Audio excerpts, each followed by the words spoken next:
Today, I bring you a name that has faded from history, but once haunted America like a ghost in the shadows. Carl Panzram. He wasn't just one man, but many, hiding behind aliases like Jeff Davis, Jack Allen, and Teddy Bender. This monster wore different masks, slipping through the fingers of justice, not once or twice, but 9 times. Each escape led to a darker chapter.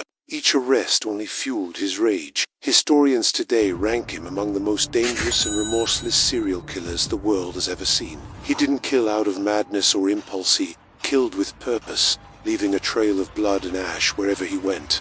But what turns a boy into a beast? What drives a human to become the embodiment of evil itself? Born on June 28, 1891, in East Grand Forks, Minnesota, Carl's life began in a wreckage of abandonment. His father left early, forcing his mother to toil on a farm alone, raising Carl and his 4 siblings. By age 8, Carl was already facing the law, dragged before a court while drunk. At 12, he was arrested for stealing food and a revolver from a neighbor. Homeless, broken, and bitter, Carl was repeatedly abused by strangers. Once, after being gang-raped in a train car, he reported it to the railroad police, only to be brutally beaten by the very men sworn to protect. That was the moment something inside Carl snapped forever. He realized the world didn't care about the weak, and he vowed never to be one of them again. Every insult, every blow, every betrayal hardened him like iron.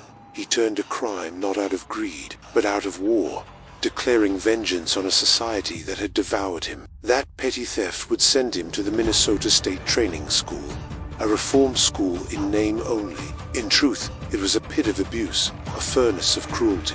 But prison didn't contain him. In 1907, alongside another inmate, he plotted a daring escape. The duo tore through the American West, looting churches, burning them down afterward as a sick form of payback. Caught stealing once more, he was sentenced to 2 brutal years at Fort Leavenworth, a maximum security hellhole. He raped the men. He robbed not for pleasure, but to exert total control. It was never about lust, it was about power, humiliation, and revenge against a world that had raped him first. It's not just his body count, it's his utter lack of remorse, his hatred for mankind, and his chilling clarity. In his own writings, Carl admitted to 21 murders and over 1,000 rapes, and he didn't ask for forgiveness. In fact, he dared the state to kill him. When asked for final words before his execution, he reportedly said, "Hurry it up, you Hoosier bastard, I could kill 10 men while you're fooling around." By 1915, Carl Panzram's descent into darkness was unstoppable. On June 1st, he broke into a home in Oregon to commit yet another robbery. But this time, while trying to sell the stolen goods, the police caught up with him. He was sentenced to 7 years at the Oregon State Penitentiary, a place ruled by a brutal warden named Harry Minto. Minto was infamous for savagely beating prisoners and locking them in pitch-black solitary confinement. But Carl was no ordinary prisoner. He was fire wrapped in flesh. He swore he'd never serve the full sentence, and that vow turned deadly. Within a year, Carl and fellow inmate Otto Hooker escaped. During their flight, Minto confronted the man Hooker shot him dead. Carl now carried another label, cop killer. In his own words, he said, "I believe the whole human race should be exterminated." He saw himself as the harbinger of that goal. There, the cruelty continued, and once released, he was dishonorably discharged. For Carl, normal life was no longer an option. He drifted back into crime like a man returning to his natural habitat. Carl's hatred for religion ran deep. He had been force-fed it in childhood, and now he spattered back in flames. There, Carl was not just beaten and starved, he was likely sexually abused, tortured by both staff and fellow inmates. Using a string of false identities, he racked up a rap sheet across multiple states, cycling through prisons like a nomad of violence. Jailers hated him. Guards feared him. He attacked them without hesitation, earning brutal punishments, solitary confinement, starvation, being shackled for days. But alcohol and rage always dragged him back down. For Carl, peace was a foreign concept. He called himself the spirit of rage incarnate. 6 feet tall, nearly 200 pounds of muscle, his body was a weapon forged in prison yards and fueled by vengeance. But nothing broke him. The more they punished him, the more monstrous he became. Some believe his first murder happened within those walls. Though never proven, the rumor clings to his name like a shadow. One day, in a fit of rage and rebellion, he set the school on fire. But when interrogated, he lied so convincingly that authorities let him go. He returned home briefly, but was already warped beyond repair. In school, he threatened a teacher with a gun during class, but the weapon slipped from his pocket before he could use it. Caught and humiliated, Carl fled. That day, a runaway was born. But this wasn't just a boy escaping punishment. This was the beginning of a dark pilgrimage that would plunge him into America's underbelly. Wandering across railway tracks, he lived like a ghost. By his late teens, he was arrested again for theft and sent to juvenile detention. Ironically, that same year, he enlisted in the U.S. Army while drunk in Montana. But military discipline didn't tame him. Wherever he went, he left chaos behind. Oddly, the only times Carl briefly stepped away from crime were when he worked as a strikebreaker or tried to land a job on a U.S. Army ship. And then came the worst part, the true face of his depravity. Carl didn't just steal from his victims, he dominated them. So what separates Carl Panzram from the dozens of serial killers who came after him? Returned to prison. He was caged like a beast, isolated and solitary for 61 agonizing days. But nothing broke him. In 1917, Carl sought revenge not just against society, but against someone specific. He broke into the New Haven, Connecticut home of former U.S. President William Howard Taft. For the next year, he roamed the Hudson River like a pirate of death. On June 27, 1923, during a boat sale negotiation, he shot the buyer twice in the head. He admitted to shooting a cop and escaping from Oregon, but police dismissed his claims until his confessions began spilling. Trying to negotiate a lesser sentence, he confessed to many of his crimes, but mercy never came.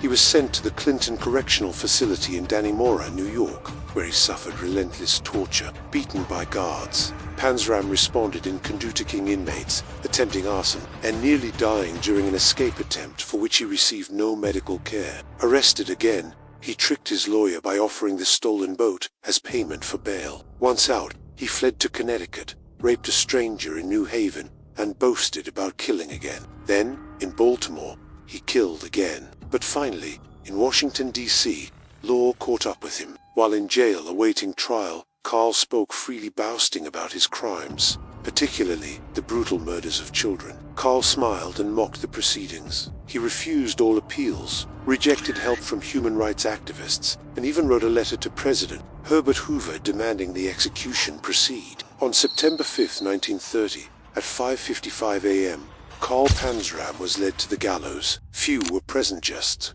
guards and journalists. As the executioner placed the hood over his head, Carl spat in his face. When asked for final words, he snarled, "Hurry it up, Hoosier bastard. I could kill 10 men while you're fooling around." At 6:03 a.m., the lever was pulled. His neck snapped violently, and by 6:18, he was officially dead, only 39 years old. He wrote, not for forgiveness, but as a final act of war against a world he hated. During his trial, he made no defense, openly confessed, and mocked the courtroom. His gravestone bears no name, only his prisoner number, 31,614.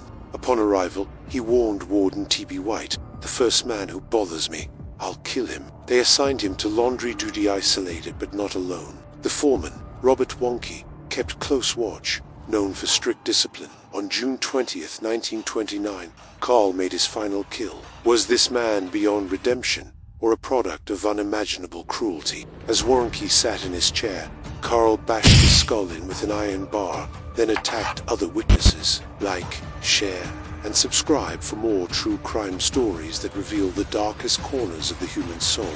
Within 45 minutes, the jury sentenced him to death. It was during this time that a 26-year-old guard named Henry Lesser showed him kindness. That small act cracked something inside Carl. For the first time, he opened up. Lesser gave him paper and pencil, urging him to write. By August, he murdered a 14-year-old boy named Alexander Lojak in Philadelphia and escaped to New York. Why Taft? Because years earlier, as Secretary of War, Taft had authorized Panzram's imprisonment. Carl looted the house, stealing cash, jewelry, and a Colt .45 pistol, his new weapon of destruction. With that stolen money, he bought a luxurious yacht, the Akiska, and docked it at South Street Seaport in New York. From that floating hell, he began luring men from local bars, inviting them aboard for drinks. Once isolated on the boat, he robbed them, raped them, and murder them, throwing their bodies into the cold waters near Execution Rock Lighthouse. For over a year, this spree continued. 10 men vanished into the sea, never to be seen again. He attempted another escape, clashing with law enforcement in 2 separate shootouts, eventually boarding a ship to Africa. In Angola, at a Sinclair oil rig, he began a new job, but darkness followed. One day, he lured a young boy barely 11 years old towards a pit, raped him, and beat him to death. Still unsatisfied, he invited 6 more locals on a boat ride near Lobito Bay. Once far out at sea, he shot them one by one and fed their bodies to crocodiles. He wounded a police officer and earned more years behind bars. But Panzram was a man who turned steel bars into splinters. On May 12, 1918, using a hacksaw, he sliced through his cell bars and vanished once again. He shaved his mustache, took the name John O'Leary, and dove back into the shadows. In 1920, his bloody streak ended when the yacht ran aground near Atlantic City, New Jersey. 2 intended victims escaped and raised the alarm. Carl fled once more. By 1922, he returned to the US, planning to replace his sunken yacht with a new one. For the next year, he sold drugs and wandered the East Coast like a phantom. In Salem, Massachusetts, he met 12-year-old George Henry McMahon, tricking him with a few coins. In a deserted area, Carl raped the boy repeatedly, shoved newspaper in his mouth to silence his screams, and finally beat him to death. He buried the body under a tree. Branches it was found 3 days later. Carl then stole a new boat and painted it to look like the On August 23rd, caught trying to burglarize a train depot under the alias John O'Leary, Carl was arrested. Released in July 1928, he immediately returned to murder-strangling young Alexander Ozaki in Philadelphia. What emerged was a chilling rage-soaked autobiography. Carl laid bare every crime, every rape, every murder. Ironically, the prison chosen for his final days was Fort Leavenworth, the same place where his hatred had once bloomed. At trial, no one came to claim his body. He was buried anonymously in the 6th row, grave number 24, at Leavenworth Prison Cemetery. Carl Panzram wasn't just a killer, he was a mirror reflecting the worst of humanity. But was he born a monster? Did the world create him? Let us know what you think in the comments below. If you found this story as haunting as we did,